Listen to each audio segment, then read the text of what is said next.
Kepolisian Resor Kota Besar Makassar menyatakan penculikan dan pembunuhan bocah oleh dua remaja dilatar belakangi oleh aspek sosial, lingkungan hingga dunia maya. Pihak kepolisian sendiri belum menemukan adanya keterkaitan pelaku dengan jaringan perdagangan organ.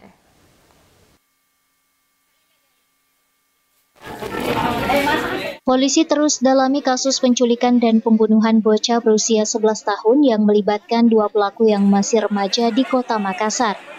Dalam pendalaman yang dilakukan, polisi menyebut peristiwa tersebut lebih dilatar belakangi oleh aspek sosial dan juga kebebasan mengakses dunia maya. Selain itu, polisi juga belum menemukan adanya kaitan peristiwa tersebut dengan jaringan perdagangan organ tubuh.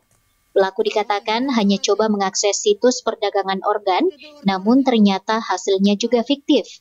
Peristiwa ini dilatar belakangi oleh faktor atau aspek sosiologis, yang mana di situ terjadi hubungan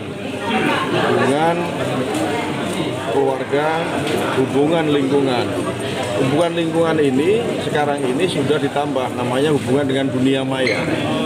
Nah, ini yang perlu diwaspadai anak-anak kita supaya selalu dalam pengawasan kita ketika menggunakan media internet. Untuk sementara belum kita temukan jaringan perdagangan organ, ya.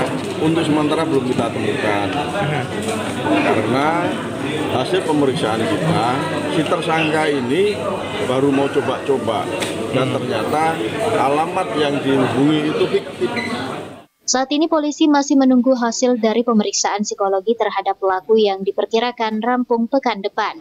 Hal ini guna mengetahui kondisi kejiwaan pelaku lantaran nekat melakukan penculikan dan pembunuhan terhadap bocah berusia 11 tahun. Rusma Wandirara, Celebes TV.